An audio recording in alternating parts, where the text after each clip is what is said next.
I worked for my family business for 12 years, but my dad gave it to my estranged sister and her rich fiancé instead of me. Then, he begged for my help when they abandoned him after his heart attack. For context, I've been a part of the family business for almost 12 years now. We have a jewelry business that was started by my grandfather on my father's side. It was then passed on to my father, and after that, I expected it to come to me.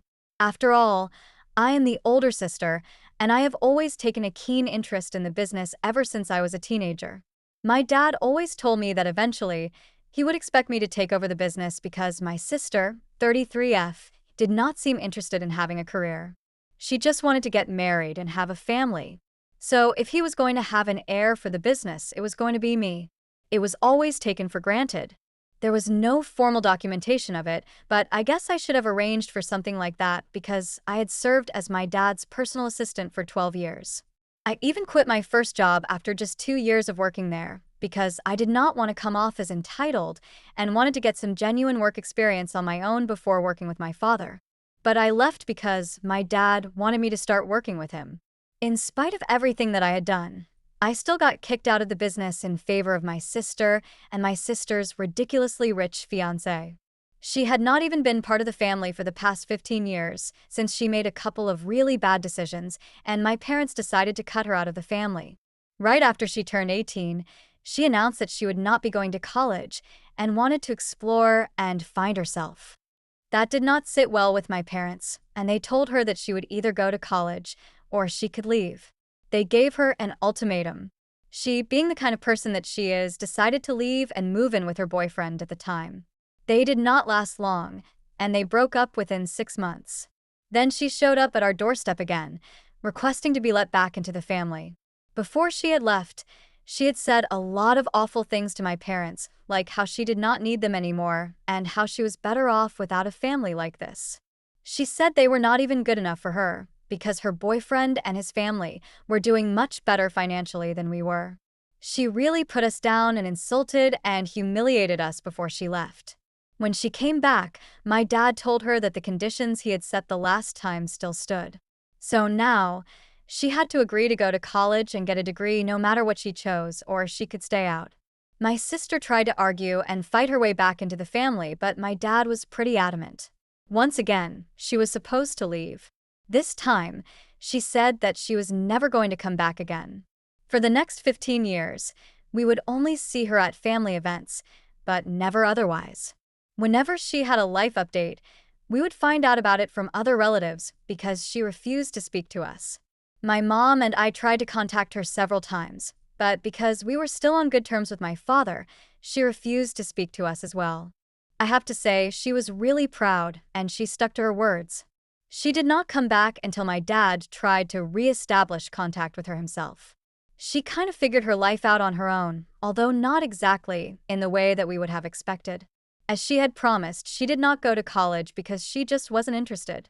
However, for a few months, she lived with a friend, then got a job and started working for herself to fund the life she wanted. I think it was pretty good for her because, along the way, I guess she matured a lot. She switched jobs pretty frequently, but for the past couple of years, she had been working at an advertising agency. My family knows all of this about her because she did keep in touch with the rest of our family, and our relatives would keep us updated. She knew about it too. About a year ago, my dad fell dangerously ill, and we almost thought we had lost him because he was having a lot of problems with his heart. The cardiologist told us that it wasn't looking too good for him unless he implemented some serious lifestyle changes. During that time, when he thought it was over, my dad decided to finally contact my sister and end the bad blood between them. Because my sister had grown up considerably over the past 15 years, she finally decided to come back and become part of the family again. I was just thankful that I had finally made the decision to walk away, even though it was incredibly painful. The betrayal stung more than I ever expected, and I felt a heavy weight on my heart as I drove away from my father's house for the last time. It wasn't just the business. It was the years of my life that I had dedicated, the dreams I had held on to, and the expectations that had been shattered in a single moment. I started to pick up the pieces of my life and figure out what to do next. I didn't know where to go or how to begin again, but I knew I couldn't keep living in the shadow of that family dynamic. I had spent my whole life trying to meet my father's expectations, only to have it all thrown away without any regard for the years I had sacrificed. At least now, I could finally take control of my future, but it didn't feel like a victory. Months passed, and I focused on rebuilding myself. I invested time into my career and began seeking new opportunities that didn't involve the family business. Slowly but surely, I started to find some peace. I took up new hobbies, traveled to places I'd always wanted to visit, and started to grow as an individual. But the bitterness never fully left me. Every now and then, the feeling of betrayal would come rushing back, especially when I saw the posts on social media from my sister and her fiancé, proudly taking over the business that was never meant to be theirs. Despite my best efforts to move on, I couldn't shake the feeling that the people I loved most had taken everything from me. I had been part of that business since I was a child, learning the ropes, helping it grow, and even making personal sacrifices to ensure its success. And yet, none of that seemed to matter in the end. As time went on, I began to realize that my father had made his choice.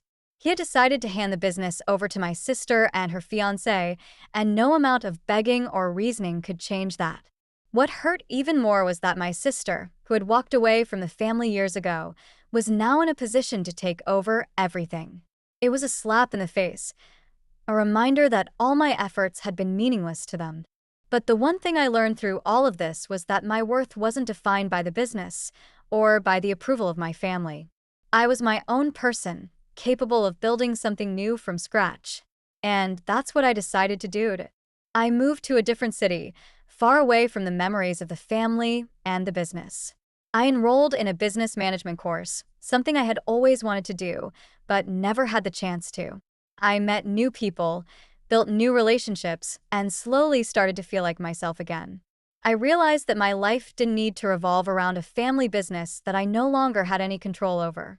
Eventually, my father reached out to me. He apologized for what had happened, saying that he had made a mistake and that he wished things had turned out differently.